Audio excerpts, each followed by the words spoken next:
Welcome to SR7 TV news బులెటిన్ల ముందుగా headlines. ఈసీపై Rahul Gandhi యుద్ధం, బెంగళూరులో ధర్నా.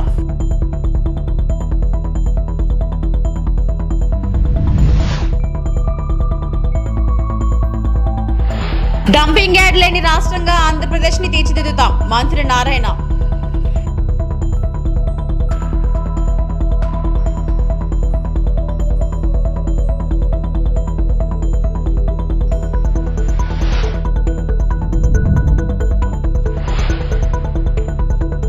గత ప్రభుత్వం 10 ఏళ్ల పాటు ఎవరికి రేషన్ కార్డులు ఇవ్వలేదు, మంత్రి పొంగులేటి.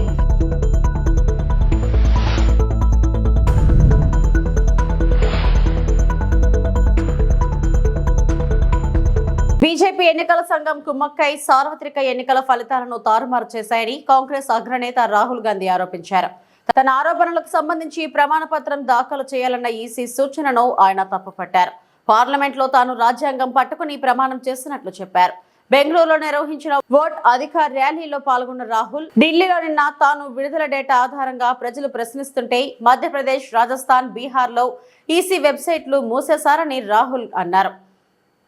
ఎందుకంటే ఆ డేటా ఆధారంగా ప్రజలు ప్రశ్నిస్తే తమ బండారం బయటపడుతుందనే విషయం వారికి తెలుసునన్నారు. సార్వత్రిక ఎన్నికల్లో తమ కూటమి గెలిచిందని, కానీ 4 నెలల తర్వాత జరిగిన మహారాష్ట్ర అసెంబ్లీ ఎన్నికల్లో బీజేపీ విజయం సాధించినట్లు రాహుల్ తెలిపారు. ఎన్నికల ఫలితం తమకు ఆశ్చర్యం కలిగించిందన్నారు. కారణం ఏమిటని అధ్యయనం చేస్తే 1 కోటి మంది కొత్త ఓటర్లు ఓటేసినట్లు రాహుల్ చెప్పారు. వారంతా బీజేపీకి ఓటమేయటమే అనుమానాలకు తావిస్తుందన్నారు. అందుకే దేశంలోని ఎలక్ట్రానిక్ ఓటర్ జాబితా ఇవ్వాలని ఈసీని కోరుతున్నట్లు రాహుల్ తెలిపారు. और मैं उनसे कहना चाहता हूं, अगर आप सोच रहे हो कि आप इस पर आक्रमण करके बचोगे तो फिर से सोचो. ನಾನು ಅವರೆಲ್ಲರಿಗೂ ಕೂಡ ಸ್ಪಷ್ಟವಾಗಿ ಒಂದು ಮಾತಾಡಕ್ಕೆ ಬಯಸ್ತೇನೆ. ನೀವು ಈ ಸಂವಿಧಾನದ ಮೇಲೆ ಪ್ರಹಾರ ಮಾಡಿ ನೀವು ಯಶಸ್ವಿ ಆಗ್ತೀರಾ ಅಂತಂದ್ರೆ ತಾವು ಮತ್ತೊಮ್ಮೆ ಆಲೋಚನೆ ಮಾಡಬೇಕು ಅಂತ ಒಂದು ವಾರ್ನಿಂಗ್ ನಿಮಗೆ ಕೊಡ್ತೀನಿ. टाइम लगेगा मगर हम आपको पकड़ेंगे. ಸಮಯ ಬರುತ್ತೆ, ಆದ್ರೆ ನಿಮಗೆ ತಕ್ಕದಂತ ಪಾಠನ ಕಲಿಸ್ತೀವಿ. एक एक करके पकड़ेंगे, ಒಬ್ಬೊಬ್ಬರನ್ನ ಹುಡುಕಿ ನಿಮಗೆ ಪಾಠ ಕಲಿಸ್ತೀವಿ. मेरी बात याद रखना, ದೇಶಾದ್ಯಂತ ಹುಡುಕಿ ಕೊಡ್ತೀವಿ. क्योंकि आप अगर इस पर हमला करोगे तो हम आप पर हमला करेंगे. ನೀವು ಈ ಪವಿತ್ರ ಸಂವಿಧಾನದ ಮೇಲೆ ಹಲ್ಲೆ ಮಾಡಿದ್ರೆ ನೇರವಾಗಿ ನಾವು ನಿಮ್ಮ ಮೇಲೆ ಹಲ್ಲೆ ಮಾಡ್ತೀವಿ, ನಿಮ್ಮನ್ನ ಗುರಿ ಮಾಡ್ತೀವಿ. ये हिंदुस्तान की आवाज है. ಈ ಒಂದು ಪವಿತ್ರವಾದಂತ ಗ್ರಂಥ ಈ ದೇಶದ ಧ್ವನಿ. याद रखिए, नरेंद्र मोदी 25 सीट की मार्जिन से प्रधानमंत्री हैं. ತಾವು ನೆನಪಿಟ್ಕೋಬೇಕು, ನರೇಂದ್ರ ಮೋದಿ ಅವರು ಕೇವಲ 25 ಸೀಟುಗಳಿಂದ ಇವತ್ತು ಈ ದೇಶದ ಪ್ರಧಾನಮಂತ್ರಿ ಆಗಿದ್ದಾರೆ. एक सीट हमने दिखा दी कि चोरी हुई है. ಒಂದು ಸೀಟ್ನ ನಾವು ಸಾಬೀತು ಮಾಡಿ ತೋರಿಸಿದೀವಿ ಕಳ್ತನ ಆಗಿದೆ ಆ ಸೀಟಲ್ಲಿ ಅಂತ ಹೇಳಿ. 25 सीट वो 35,000 या कम वोटों से जीते हैं. డంపింగ్ యార్డ్ లేని రాష్ట్రంగా ఆంధ్రప్రదేశ్ ని తీర్చిదిద్దాం, మంత్రి నారాయణ. అల్లిపురం డంపింగ్ యార్డ్ ను అధికారులతో కలిసి పరిశీలించిన మంత్రి గత ప్రభుత్వం 85 లక్షల చెత్తను వారసత్వ సంపదగా ఉంచి పోయింది. అక్టోబర్ 2025 నాటికి ఆంధ్రప్రదేశ్ ను చెత్త విముక్త గ్రీన్ ఆంధ్రప్రదేశ్ గా తీర్చిదిద్దే చర్యలు చేపడతాం. రానున్న 3 సంవత్సరాల వ్యవధిలో దేశంలో ఎక్కడా లేని విధంగా డంపింగ్ యార్డ్ లేని రాష్ట్రంగా ఆంధ్రప్రదేశ్ ని తీర్చిదిద్దడం జరుగుతుందని రాష్ట్ర మున్సిపల్ శాఖ మాత్యులు పొంగూరు నారాయణ అన్నారు. అల్లిపురం 9వ డివిజన్ లో ఉన్న డంపింగ్ యార్డ్ ను ఆయన అధికారులతో కలిసి పరిశీలించారు. ఈ సందర్భంగా ఆయన మాట్లాడుతూ గత సంవత్సరం అక్టోబర్ 2, 2024న స్వచ్ఛాంధ్ర కార్యక్రమాన్ని చేపట్టడం జరిగిందని, ఈ సంవత్సరం అక్టోబర్ 2, 2025 నాటికి ఆంధ్రప్రదేశ్ ను చెత్త విముక్తి గ్రీన్ ఆంధ్రప్రదేశ్ గా తీర్చిదిద్దే విధంగా చర్యలు తీసుకోవడం జరిగిందన్నారు. గత ప్రభుత్వం 85 లక్షల చెత్తను వారసత్వ సంపదగా ఉంచి పోయిందని ఆయన అన్నారు. ఇప్పటి వరకు 65 లక్షల టన్నుల చెత్తను తొలగించడం జరిగిందన్నారు. రోజుకి 26,000 టన్నుల చెత్తను చేయడం జరుగుతుందని, దానిని 4 రోజుకి 30,000 టన్నుల చెత్తను తొలగించే విధంగా చర్యలు చేపట్టినట్లయితే లక్ష్యాలను చేరుకోవడం జరుగుతుందన్నారు. ఈ కార్యక్రమంలో జాయింట్ కలెక్టర్ కె కార్తీక్, నగరపాలక సంస్థ కమిషనర్ నందన్, రెవెన్యూ డివిజన్ అధికారి అనుష, టీడీపీ సీనియర్ నేత వేమిరెడ్డి విజయభాస్కర్ రెడ్డి, మాజీ జెడ్పీటీసీ విజేతారెడ్డి, నగర అధ్యక్షుడు మామిడాల మధు తదితరులు పాల్గొన్నారు. లోకేష్ గారు యాక్చువల్గా మంగళగిరిలో చేస్తున్నారు. నిన్న మా పాప షర్ణిని అడిగారు, షర్ణి నువ్వు కూడా అక్కడ పోయి ఏదన్నా ఉంటే సజెస్ట్ చేయమంటే నిన్న మా కుమార్తె షర్ణి పోయి యాక్చువల్గా మంగళగిరిలో ఆ స్కూల్ చూసి ఏం చేయాలో చెప్తే నిన్న 1 గంట లోకేష్ గారు అపాయింట్మెంట్ ఇచ్చారు 2 to 3. మా పాప పోయి ఆయనకు అన్నీ చెప్పింది ఏం చేయాలి ఎలా చేయాలని. ఇలా అనేక మంది ఎమ్మెల్యేలు అడుగుతున్నారు. ఎందుకంటే ఒక మోడల్ చేసాం. ఎప్పుడు ముఖ్యమంత్రి గారు ఒకటి అంటారు, ఏదన్నా ఒకటి చేస్తే దాని ఇంపాక్ట్ రాష్ట్రం మొత్తం మీద ఉండాలని. నేను ఈ విద్య నుంచి వచ్చాను, ఎడ్యుకేషన్ ఇన్స్టిట్యూషన్ నుంచి. కాబట్టి నేను చదివిన స్కూలు చేయాలని చేస్తాను. అంతేకాదు నెల్లూరులో ఉన్న అన్ని స్కూల్స్ చేస్తాను. 54 స్కూల్స్ని రాబోయే 4 సంవత్సరాల్లో పూర్తి చేస్తాను. ఫస్ట్ 11 హై స్కూల్స్ ఉన్నాయి, వాటిని మొదలుపెట్టాను. ఆల్రెడీ వేమిరెడ్డి ప్రభాకర్ రెడ్డి గారు ఒక స్కూల్ తీసుకున్నారు, ఆర్ఎస్ఆర్ స్కూల్ మొదలుపెట్టారు. డిఎస్ఆర్ మూలాపేట స్కూల్ తీసుకున్నారు, మొదలుపెట్టారు. ఇంకా 2-3 వచ్చారు, వాళ్ళు కూడా మేము తీసుకుంటామని. ఈ విధంగా ఎవరైతే దాతలు ఉండారో వాళ్ళ సపోర్ట్ తీసుకుని చేస్తూ, నారాయణ గ్రూప్ వాళ్ళు దానికి ఏం సపోర్ట్ చేయాలి, అకాడమిక్ కానీ చేయాలి చేస్తూ ఖచ్చితంగా నెల్లూరులో ఉన్న 54 స్కూల్స్ని మోడర్నైజ్ చేయడం జరుగుతుంది. ఎవరు ఎన్నన్నా నేను పట్టించుకోను. ఎందుకంటే ఒక మంచి పని చేసేటప్పుడు మనం పట్టించుకోవాలి. కాబట్టి మాట్లాడుతూ ఉంటారు, ఏదో మాట్లాడాలా, మేము కూడా ఉండామని. అందుకనే 11 సీట్లకి ప్రజలు లిమిట్ చేశారు. ఇలాగే మంచి పనులను కానీ కామెంట్ చేస్తుంటే 0 సీట్ అవుతుంది. అందరికీ తెలుసు, ఈ ప్రభుత్వం వచ్చేటప్పటికి గత ప్రభుత్వం 10 లక్షల కోట్లు అప్పు ఇవ్వటమే కాకుండా 85 లక్షల లెగసీ అంటే చెత్తని ఇచ్చేసిపోయింది. 85 లక్షల చెత్త లెగసీ డంప్ యార్డ్లలో పేరుకోపోయింది. అయితే గౌరవనీయ ముఖ్యమంత్రి నారా చంద్రబాబు నాయుడు గారు గత అక్టోబర్ 2వ తేదీ మచిలీపట్నంలో స్వచ్ఛాంధ్ర కార్యక్రమం చేస్తూ అక్కడ మాకు ఆర్డర్ వేశారు. 2025 అక్టోబర్ 2వ తేదీకి అంటే కరెక్ట్గా 1 year లోపల 85 లక్షల చెత్తను తొలగించాలని. దానికి సంబంధించి అధికారులతో మాట్లాడి రాష్ట్రంలో ఉన్న 123 మున్సిపాలిటీస్లో ఆ చెత్తను తొలగించేదానికి యాక్చువల్గా టెండర్లు పిలిచాం. ఎంతో వేగవంతంగా చేస్తున్నారు. ఇప్పటికీ 67 లక్షల చెత్తను తొలగించేశారు. 85 లక్షల్లో 67 లక్షలు. ఇందిరమ్మ ఇళ్ల లబ్ధిదారులను పారదర్శకంగా ఎంపిక చేశామని మంత్రి పొంగులేటి శ్రీనివాసరెడ్డి అన్నారు. ఏ పార్టీ కార్యకర్త అని కూడా చూడకుండా ఎంపిక చేసినట్లు చెప్పారు. హన్మకొండ బాలసముద్రంలో డబుల్ బెడ్రూమ్ ఇళ్లను పంపిణీ చేసిన సందర్భంగా ఆయన మాట్లాడారు. పార్టీలకు అతీతంగా పేదవాడైతే చాలు ఇల్లు ఇవ్వాలని అధికారులకు చెప్పాం. పేదల ముఖంలో నవ్వు చూడటమే కాంగ్రెస్ ప్రభుత్వ లక్ష్యం. గత ప్రభుత్వం 2 పడక గదులు ఇళ్లను కొందరికి మాత్రమే ఇచ్చింది. 10 ఏళ్ల పాటు ఎవరికి రేషన్ కార్డులు ఇవ్వలేదు. కాంగ్రెస్ ప్రభుత్వంలో మొదటి విడతలో 4.50 లక్షల మందికి ఇందిరమ్మ ఇళ్లు మంజూరు చేశాం. 6.5 లక్షల మందికి కొత్త రేషన్ కార్డులు ఇచ్చాం. రైతు భరోసా కింద రైతుల ఖాతాల్లో 9 రోజుల్లోనే 9,000 కోట్లు జమ చేశాం.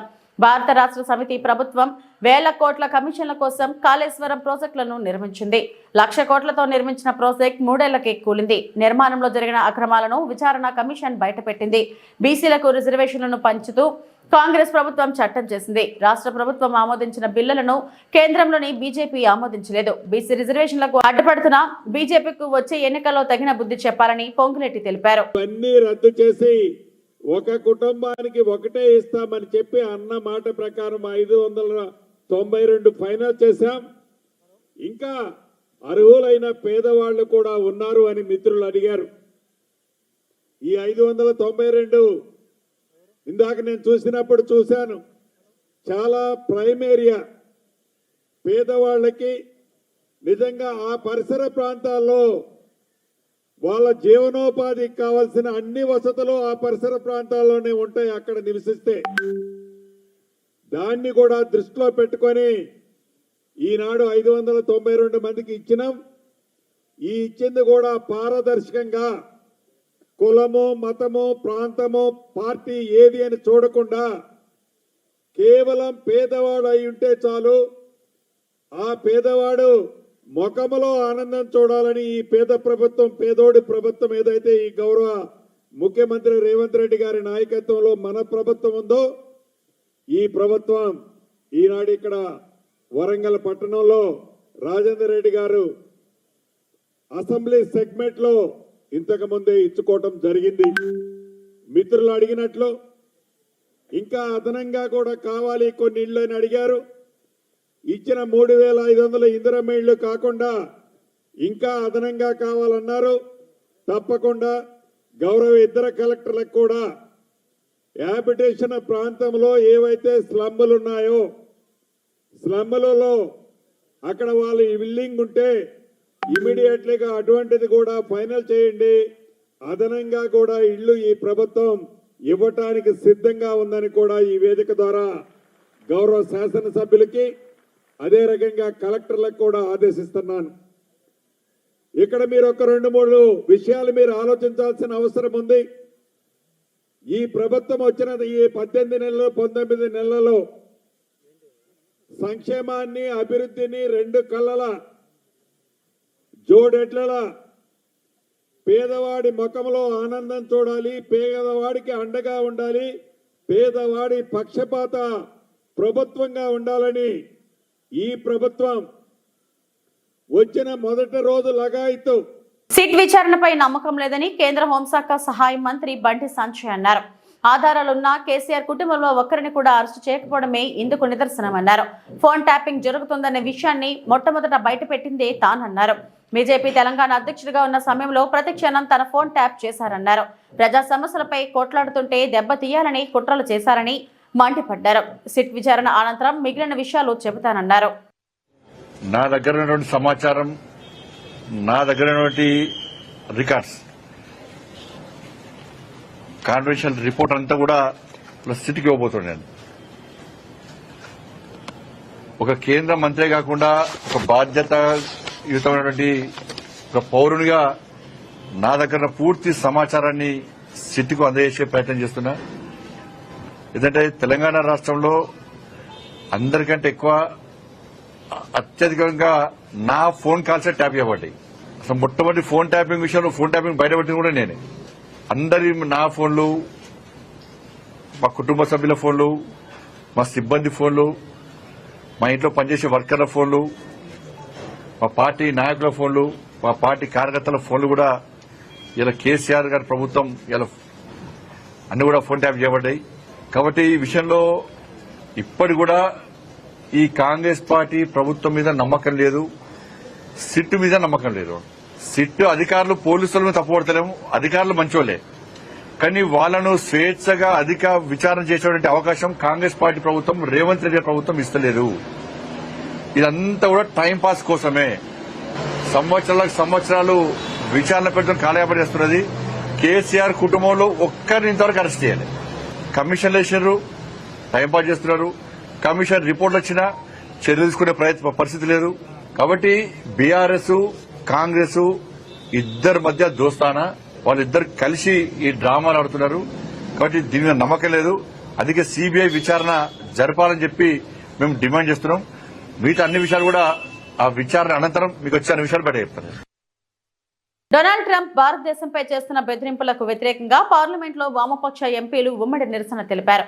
అమెరికా సామ్రాజ్యవాదాన్ని ఖండిస్తూ భారతదేశ సార్వభౌమాధికారం మరియు స్వయం ప్రతిపత్తిని నొక్కి చెబుతూ నినాదాలు చేశారు. ట్రంప్ లేదా మరే ఇతర శక్తికి మన సార్వభౌమాధికారంలో జోక్యం చేసుకునే హక్కు లేదు మరియు భారతదేశం ఎటువంటి బాహ్య ఒత్తిడికి లొంగనివ్వం. సిపిఐ, సిపిఎం మరియు ఎంపీలు ఉమ్మడి నిరసనలో పాల్గొన్నారు. వారిలో సిపిఐ ఎంపీలు పి సంతోష్ కుమార్, సెల్వరాజ్ మరియు పిపి సునీర్ ఉన్నారు.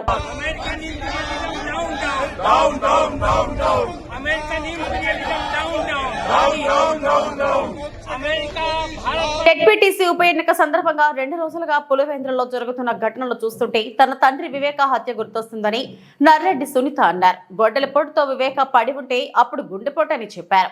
గతంలో టీడీపీ నేతలు చంపారని నమ్మబలికారు. పోలీసులను బెదిరించి క్రైమ్ సీన్ ను తుడిచేశారు. హత్య తర్వాత ఓ లేఖ తెచ్చి మా నాన్నను ఆదినారాయణ రెడ్డి, సతీష్ రెడ్డి, బీటెక్ రవి చంపినట్లు సంతకం చేయమంటే నేను చేయలేదు అని ఆమె అన్నారు. 6 ఏళ్లుగా పోరాడుతున్నా తప్పు చేసిన వారికి శిక్ష పడాలన్నారు. గత 2 రోజులుగా పులివెందుల్లో జరిగే విషయాలు చూస్తుంటే 6 సంవత్సరాల క్రితం నాన్నగారు వైఎస్ వివేకానంద రెడ్డి గారిని హత్య చేసినప్పుడు జరిగిన సన్నివేశాలు మళ్ళీ నా ముందుకి కనిపిస్తున్నాయి. చాలా సిమిలారిటీస్ అప్పటికి ఇప్పటికీ. ఆ రోజు మార్చి 15, 2019 ఆ రోజు హత్య జరిగిన ప్రదేశంలో అక్కడ గొడ్డలిపోటుతో నరకబడి అక్కడ బాడీ పడి ఉంటే అది ఫస్ట్ హార్ట్ అటాక్ అని చెప్పారు. అక్కడ ఉన్న పోలీసు అధికారిని బెదిరించి థింక్ 3-4 ఉండొచ్చు అనుకుంటా పోలీస్ అధికారులు మొత్తం ఇంట్లో. వాళ్ళని బెదిరించి వాళ్ళ ముందరే మొత్తం అక్కడ క్రైమ్ సీన్ అంతా క్లీన్ చేసి పడేశారు. అక్కడ క్లూస్ ఉన్నాయా లేదా ఏమీ లేకుండా అక్కడ ఫుట్ ప్రింట్స్, హ్యాండ్ ప్రింట్స్ అన్నీ క్లీన్ చేసి పడేశారు. తర్వాత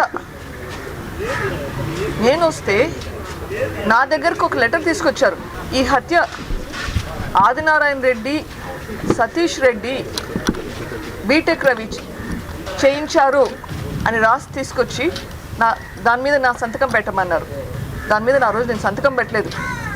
ఈరోజు నిన్న వీడియోలో అదే సతీష్ రెడ్డి గారు, అవినాష్ రెడ్డి గారు, ఆ రోజు అవినాష్ రెడ్డి గారు వాళ్ళ అనుచరులు కలిసి ఎట్లా అప్పుడు పోలీసులు దబాయిచ్చారో మళ్ళీ ఇప్పుడు అదే కనిపిస్తుంది. అదే కదా, ఆ తర్వాత మళ్ళీ మరుసటి రోజు నారాసుర రక్త చరిత్ర అని పెట్టారు. అది నన్ను నమ్మించారు. ఆ రోజు సాయంత్రం నా పక్కన ఉండి ఇట్లే ఒక మీడియాను అడ్రస్ చేస్తూ ఇది టీడీపీ వాళ్ళే చేయించారు అని చెప్పారు. అది నేను నమ్మాను. ఈరోజు మళ్ళీ సురేష్ అంటే సంటి మా బంధువే ఆయనకు దెబ్బలు తగిలాయని బాధపడుతున్నారు. ఆ రోజు మీరే చేయించినట్లు ఈరోజు చేయించుండరు అని నేను ఎందుకు అనుకోవాలి? నాకు తెలియదు. నాకు అన్ని ఒకే విధంగా ఉన్నాయి. ఆ రోజు మీరే చేయించారు, మళ్ళీ ఈ రోజు కూడా మీరే చేయించుండొచ్చు కదా. మీరే రెచ్చగొట్టి అందరినీ రెచ్చగొట్టి చేయించేలా చేసిండొచ్చు కదా. మళ్ళీ ఇంకొకరి మీద బ్లేమ్ వేయడం. శ్రావణ శుక్రవారం వరలక్ష్మి వ్రతం పర్వదినాన్ని పురస్కరించుకొని తెలుగు రాష్ట్రాల్లోని ఆలయాలను సర్వాంగ సుందరంగా తీర్చిదిద్దారు. కాకినాడ జిల్లాలోని కేంద్రపాలిత ప్రాంతం యానాంలో శ్రీ వాసవి కన్యకా పరమేశ్వరి అమ్మవారిని 25 లక్షల విలువైన కరెన్సీ నోట్లతో ప్రత్యేకంగా అలంకరించారు. తూర్పుగోదావరి జిల్లా ఉండ్రాజవరం మండలం పాలంగిలోని శ్రీ కనకదుర్గ అమ్మవారు ధనలక్ష్మిగా భక్తులకు దర్శనమిచ్చారు. ఈ సందర్భంగా ఆలయ ముఖ మండపంతో పాటు గర్భగుడి అమ్మవారి విగ్రహాన్ని కరెన్సీ నోట్లతో సుందరంగా ముస్తాబు చేశారు.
ముఖ్యమంత్రి చంద్రబాబు రాజకీయ ఆటలో సునీత కీలుబొమ్మగా మారిందని ఆరోపించారు. మాజీ మంత్రి మేరుగ నాగార్జున తన తండ్రిని ఓడించిన వారికి ఈ రోజు ఎలా మద్దతిస్తారో సునీత సమాధానం చెప్పాలన్నారు.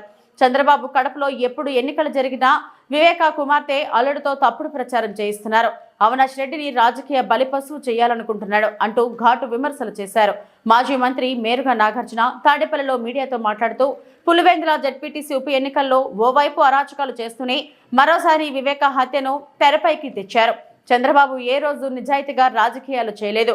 ఎప్పుడు తప్పుడు పద్ధతిలోనే రాజకీయాలు చేస్తున్నాడు. కడపలో ఎప్పుడు ఎన్నికలు జరిగినా వివేక కుమార్తె అల్లుడితో తప్పుడు ప్రచారం చేయిస్తున్నారని మండిపడ్డారు. వివేకానంద రెడ్డి గారి కుమార్తె సునీతమ్మన రంగంలో దించుతూ ఉంటాం అలవాటైపోయింది. వివేకానంద రెడ్డి గారిని హత్య చేసిన హంతకులు వాళ్ళకి చేదోడు వాదోడుగా ఉంటాం. ఈరోజు వివేకానంద రెడ్డి గారి యొక్క ఆత్మ క్షోభిస్తుందని సునీతమ్మకు తెలియదా? ఇప్పుడు మళ్ళీ చంద్రబాబు చేతిలో ఓన్లీ రాజకీయ కీలు బొమ్మలాగా మరి సునీతమ్మ వ్యవహరిస్తా ఉందంటే, వివేకానంద రెడ్డి గారి హత్య మొదలు హత్య ఘటన వాడుకొని గత 2 ఎన్నికల్లో చంద్రబాబు నాయుడు లబ్ధి పొందాలని మరి వివిధ పార్టీ వ్యవస్థలో ఉన్న ఆయన మనుషులు ఈ కేసును ప్రక్కదోవ పట్టించాలని అనేక అభూత కల్పనలతో అమాయకులను నిర్దోషులను జైల్లో పెట్టించి ఏకంగా రాక్షసానందం పడినటువంటి పరిస్థితి కూడా ఈ రాష్ట్రం చూస్తూనే ఉన్నాం. వివేకానంద రెడ్డి గారిని తానే చంపానని టీవీ ఛానల్లో దస్తగిరి అనే వ్యక్తి చెబితే, అలాంటి దస్తగిరిని అప్రూవర్గా మార్చిన ఘనత చంద్రబాబు నాయుడు గారికి కాదా? తన తండ్రి హంతకులు చట్టం చేతిలో కాకుండా బయట విచ్చలవిడిగా అన్యాయాలు చేస్తూ తిరుగుతూ ఉంటే వారికి హితోధికంగా సహాయము తోడ్పాటు అందించింది సునీతమ్మ కాదా అని అడుగుతా ఉన్నా. ఇప్పుడు మళ్ళీ జడ్పీటీసీ ఎన్నికలకు దృష్టిలో పెట్టుకుని చంద్రబాబు చెబుతున్నట్టు మాట్లాడటం, ఎన్నిక వస్తే ఆమె వచ్చేస్తుంది. ఏదో ఒక రకంగా వివేకానంద రెడ్డి గారి హత్యను అడ్డం పెట్టుకుని ప్రజలను ప్రక్కదోవ పట్టించాలని చూస్తూ ఉంటుంది. ఈరోజు అన్నిటికన్నా ఈ వ్యవస్థలో వివేకానంద రెడ్డి గారి హత్య ఎవరి హయాంలో జరిగింది? ఆ కేసులో ఆ రోజు ఎవరి హయాంలో జరిగితే వ్యవస్థలన్నీ ఎవరి చేతుల్లో ఉన్నాయో ప్రజలకు తెలీదా? చంద్రబాబు నాయుడు గారు అధికారంలో ఉన్నప్పుడు జరిగితే వ్యవస్థలన్నీ వాళ్ళ చేతుల్లో ఉంటే చివరికి అది సిబిఐ దాకా వెళ్తే సిబిఐని కూడా మేనేజ్ చేయాలని పెద్ద ఆలోచనలు చేసినటువంటి వ్యక్తులు కాదని అడుగుతా ఉన్నా. చివరికి పాపం పుణ్యం లేనటువంటి ఏ సంబంధం లేనటువంటి అవినాష్ రెడ్డి గారి కుటుంబాన్ని రాజకీయంగా నాశనం చేయాలని ఒక దుగ్ధతో ఈరోజు వ్యవహరించిన తీరు ప్రజలకు తెలీదా? కుట్రలు కుతంత్రాలు ఇన్ని నిందన ఒప్పినా మొక్కు అని దీక్షతో దేవుడు చూసుకుంటాడే అని రాజకీయాలు చేస్తున్నటువంటి మరి అవినాష్ రెడ్డి గారి కుటుంబం నిజంగా రాబోయే రోజుల్లో న్యాయం అనేది తప్పకుండా గెలుస్తుంది. ఎందుకంటే బాగా చదువుకున్నటువంటి వ్యక్తి, గొప్ప చదువులు చదువుకొని జగన్మోహన్ రెడ్డి గారి యొక్క ప్రోత్సాహంతో రాజకీయాల్లోకి వచ్చినటువంటి యువకుడు అవినాష్ రెడ్డి గారు అయితే ఆయన్ని రాజకీయ బలిపశువులు చేయాలని ఒక ఆలోచనతో తప్ప వేరే ఏం లేదు. ఏలూరు జిల్లా ప్రముఖ క్షేత్రంగా విరాజిల్లుతున్న చిన్న తిరుమలేశ్వరి ఆలయంలో శ్రీవారి దివ్య పవిత్రోత్సవాలు వైభవంగా ప్రారంభమయ్యాయి. ఈ సందర్భంగా ఆలయ అర్చకులు వేద మంత్రోచ్చరణల నడుమ అంకురార్పణ కార్యక్రమాన్ని ఆలయ యాగశాలలో జరిపి ఉత్సవాలకు శ్రీకారం చుట్టారు. ముందుగా అర్చకులు ఆలయ యాగశాల వద్ద శ్రీవారు అమ్మవార్ల ఉత్సవ మూర్తులు ఉంచి అలంకరించారు. ఆలయ ఆవరణకు పుట్టుమున్నును తెచ్చి సిద్ధంగా ఉంచిన పాలికల్లో ఉంచారు. అక్కడ పవిత్రాలను ఉంచి పూజలు చేశారు. ఆ తర్వాత మేళతాళాలు, మంగళ వాయిద్యాలు, అర్చకులు వేద మంత్రోచ్చరణల నడుమ నవధాన్యాలను పాలికల్లో పోశారు. దీంతో అంకురార్పణ ముగిసింది. అనంతరం మండపారాధనను నిర్వహించారు. ఆలయంలో ఏడాది పొడవునా తెలిసి తెలియక జరిగిన తప్పుల పాయశ్చిత్తం నిమిత్తం ఈ పవిత్రోత్సవాలను నిర్వహించడం పరిపాటి.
తేనెటీగల పెంపకానికి మన్యం ప్రాంతం అనుకూలమని south zone deputy CEO Madan Kumar Reddy అన్నారు. అల్లూరు జిల్లా చింతపల్లి మండలం లంసింగి గ్రామంలో భారత ప్రభుత్వం కేంద్ర micro small industries medium enterprises ఆధ్వర్యంలో గురువారం లంసింగ్ సచివాలయం వద్ద తేనెటీగల పెంపకంపై గిరి రైతులకు అవగాహన కార్యక్రమం నిర్వహించారు.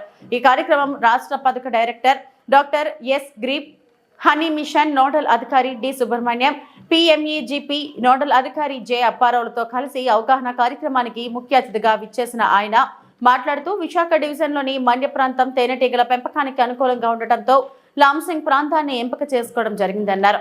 ఈ ప్రాంతంలో ఉన్న సుమారు 250 గిరిజన రైతులకు ప్రజాప్రతినిధుల సమక్షంలో తేనెటీగల పెంపకంపై అవగాహన కల్పించాలనే నిర్ణయం తీసుకోవడం జరిగిందన్నారు. మదన్ కుమార్ రెడ్డి, నేను zonal deputy CEO, south zone deputy సిఇఓగా ఉన్నాను. ఈరోజు ఈ లంబసింగి ఈ ప్రాంతంలో ఈ గ్రంథాలయంలో మేము ఒక చిన్న అవేర్నెస్ ప్రోగ్రాం పెట్టాము. దీంట్లో ఈ హనీ మిషన్ ప్రోగ్రాం మీద ఈ తేనెటీగల పెంపకం మీద ఇక్కడ ఉండే ట్రైబల్ ఫ్రెండ్స్కి ఒక అవేర్నెస్ ప్రోగ్రాం క్రియేట్ చేయాలని చెప్పి అక్కడ మా డివిజనల్ ఆఫీస్ విశాఖపట్నం నుంచి ఈ ఏరియానే చూస్ చేసుకొని ఇక్కడికి వచ్చామండి. ఇక్కడ దగ్గర ఒక 100-150 మంది ఇక్కడ ఉండే ప్రజాప్రతినిధులను పిలిపించి వాళ్ళ సమక్షంలో వాళ్ళకి అవేర్నెస్ ప్రోగ్రామ్ ఎట్లా ఉంటుంది, ఈ పెంపకంతో ఎట్లా వృద్ధి చెందొచ్చు, ఒక రూరల్ ఎంప్లాయ్మెంట్ని ఎట్లా జనరేట్ చేయొచ్చు అనేది మేము విశదీకరంగా చెప్పామండి. లాస్ట్ ఇయర్ కూడా ఈ ఏరియా ఎందుకంటే ప్రకృతి పరంగా చాలా ఆహ్లాదంగా ఉంటుంది, ప్లస్ తేనెటీగలకి అనువుగా ఉండే ప్రాంతం కాబట్టి దీంట్లో తేనెటీగలు అనేది పెంపకం మంచిగా జరిగి ఇప్పటికీ కూడా ఈ లంబసింగికి పెద్ద పేరుందండి. బెస్ట్ హనీ ఇక్కడ ఏ హనీ అయితే ప్రొడ్యూస్ అవుతుందో అది అన్ని చోట్ల దొరకదు. కాబట్టి దాన్ని అడ్వాంటేజ్గా తీసుకొని ఈ KVIC మా khadi and village industries commission యొక్క పథకాల ద్వారా వాళ్ళకి ఆర్థికంగా సహాయం చేయగలుగుతాము. మేము జనరల్గా ఈ హనీ మిషన్ అనేది 2017లో ప్రారంభమైంది. అప్పటి నుంచి ఇప్పటి వరకు 2 లక్షల బాక్సులు మేము ఈ కంట్రీ పరంగా దేశమంతా ఇచ్చాము. దాంట్లో ఇక్కడ విశాఖపట్నం డివిజన్లో లాస్ట్ ఇయర్ మేము 550 బాక్సులు సప్లై చేస్తే దాంట్లో 150 లంబసింగి ప్రాంతంలోనే ట్రైబల్ ఫ్రెండ్స్కి ఇచ్చాము. ప్లస్ ఈ సంవత్సరం 400 మా టార్గెట్ ఉంటే ఆ 400 లంబసింగిలో ఉండే ట్రైబల్ పాపులేషన్కి ఇవ్వాలని నిర్ణయం తీసుకున్నాము. ఎందుకంటే ఇక్కడ ప్రోత్సాహం చేస్తే మంచిగా హనీ మిషన్లో మంచిగా అభివృద్ధి చెందే స్కోప్ ఎక్కువ ఉందని చెప్పి దీనిలో చెప్పామండి.